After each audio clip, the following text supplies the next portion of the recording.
bosengo nakosalaki mosala na yo te.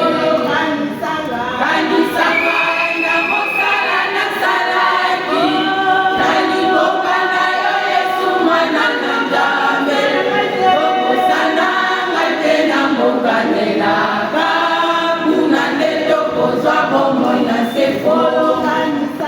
Kanisanga na mosala nasalaki na liboka na yo Yesu mwana na Nzambe. Okosananga te na mbokanelaka kuna nde tokozwa bomoi na sekolo.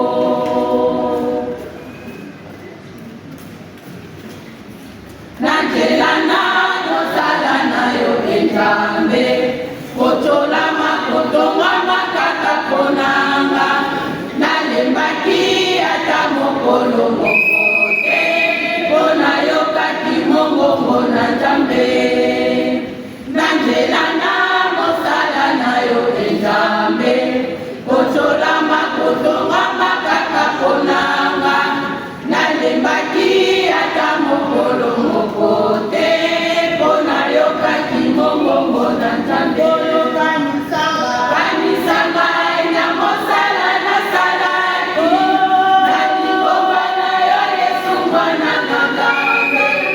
Okosananga te na mbokanelaka kuna nde tokozwa bomoi na sekolo. Kanisanga na mosala nasalaki na liboka na yo Yesu mwana na Nzambe. Okosananga te na mbokanelaka kuna nde tokozwa bomoi na sekolo.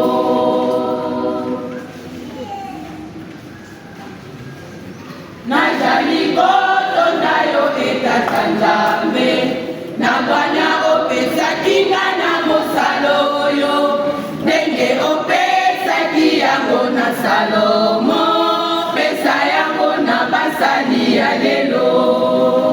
Nazali kotonda yo etata Nzambe na bwana opesaki nga na mosala oyo ndenge opesaki yango na Salomo pesa yango na basali ya lelo.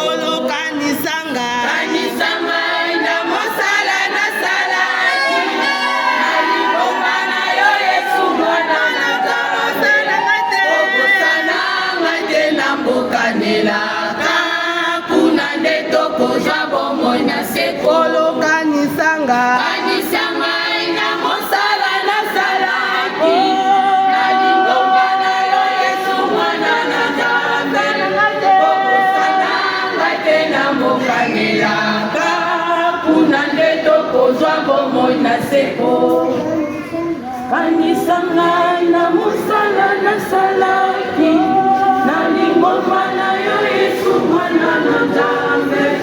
Okosananga te na mbokanelaka kuna nde tokozwa bomoi na sekolo.